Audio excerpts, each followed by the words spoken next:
on Capitol Hill, with Democrats scoring big victories on key parts of the Biden agenda. And now it is time to sell it to the American people.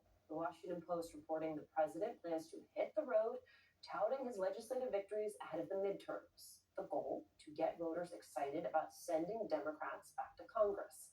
Then 3 Democratic groups are dropping $10 million on a national TV ad campaign to get the word out about Biden's accomplishments. As my next guest, Farah Stockman, puts it, quote, Congress is shooting for the moon and getting close. With me now, Farah Stockman. She's a member of the New York Times editorial board. Also with me, Jennifer Rubin. She is an MSNBC contributor and opinion writer for the Washington Post. All right, Farah, our entire team sent around your piece. In it, you write, it flies in the face of the prevailing narrative that Washington is irreparably broken and that President Biden is a nostalgic old fool for even trying to reach across the aisle. Regardless of what plays now on cable news, historians of Mr. Biden's first term will have to admit that a surprising amount got done. Tell me more, Farah. Yeah, I mean, if you look at what this Congress has accomplished, they passed the Infrastructure Act. This summer, they did the CHIPS Act, which is a big deal. It was a generational investment in science and technology and positioning our economy for the 21st century. It was a big deal. Even something that's not so sexy, like saving post office, right? You would notice it if your post office wasn't there anymore, and they fixed the post office. So I think, Democrats have proven that they can work with Republicans on bipartisan successes when it's productive, and when it's not productive, they can take the ball forward like they just did on climate by themselves. And so I think an awful lot has gotten done, and we need to do a little bit more celebrating of the things that have been accomplished, because if you believe in democracy, you have to celebrate its successes, or else people are going to lose faith in it. Right, and that is something that Jennifer and I have talked about a lot, which is the idea that the best rebuke to a lot of these faux populists is to show people that government can actually work, that Washington can function, that it can be an engine for good. And of course, where the rubber hits the road, politically speaking, Jennifer, is you have all this new polling out today from NBC News showing that Biden's approval rating, it has not changed much since January, hitting 42% this month. That is in light of everything that we are speaking about, Jennifer. And so is the way to close the gap, is the way to fix that disconnect, really getting out on the road and making sure that voters are crediting him, his administration, Democrats in Congress with everything that has been achieved? Well, one of the most interesting phenomenon is the degree to which Democrats running for Congress, for Senate, and certainly for state offices have really decoupled themselves from Biden's popularity.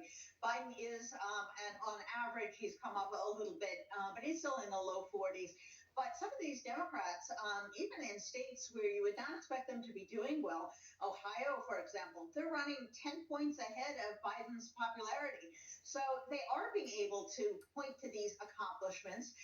They're not asking people to vote for president. They're asking them to make a choice.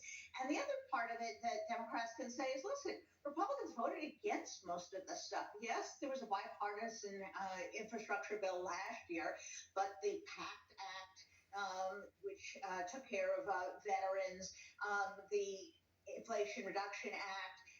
These were essentially Democratic accomplishments. And even those things on which there were a few Democrats, for example, the gun bill, they got a few and enough to get through the filibuster, but the vast majority of Republicans voted against these things. So I think they have something to run on. When I talk to Democratic candidates in swing states and swing districts, there is a new sense of optimism. Whether that's founded or not, we'll find out in a couple of months.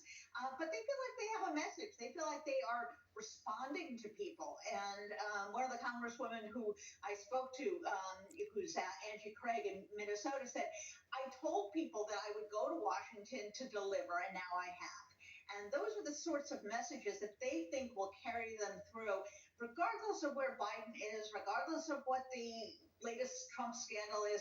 If they can point to something, hundreds of dollars saved on prescription drugs, hundreds of dollars saved for people who were going to be out of pocket a lot more than $2,000, then I think that they feel like they are at least competitive in the election. And I think in particular the Senate is going to be extremely strong for the Democrats.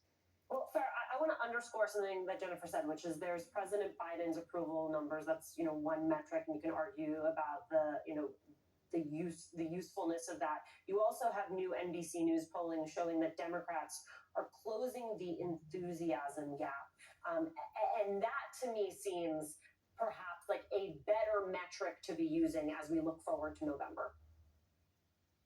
Well, I think maybe abortion is one of the reasons why Democrats may be closing the enthusiasm gap. They're obviously feeling a sense of urgency now because of that.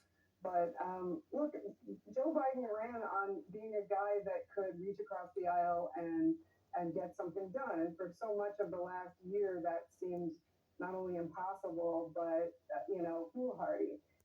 But I think, if you take a step back and really take stock at what they have accomplished, it's a lot. And objectively speaking, I think if you look at Build Back Better, which was his signature plan, it was super ambitious. It was really ambitious. It was kitchen sink ambitious. Like everything, it was a big wish list of so many things that Democrats wanted. And when it didn't pass, I think people felt deflated. A lot of people felt deflated. But, like I said in my piece, if you shoot for the moon and you fail, you can land among the stars. These are the stars. Like for 20 years, activists have tried to get the government to be able to negotiate prescription drug prices for Medicare. That's a huge deal. That's something that even Donald Trump promised to get done and didn't. And now Democrats have just done it on a party line vote. So they have a lot to talk about. And I think we don't, we haven't even digested some of these victories